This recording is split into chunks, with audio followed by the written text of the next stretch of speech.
Благодарам на репликата.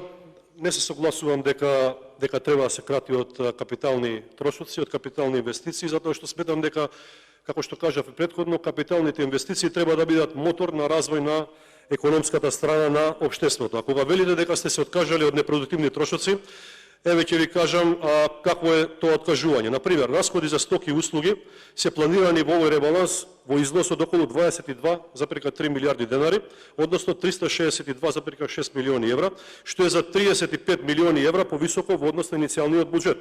Понатаму патни и дневни расходи се зголемени за 210 милиони денари или 3,4 милиони евра, што е за 30% повисоко во однос на иницијалниот буџет.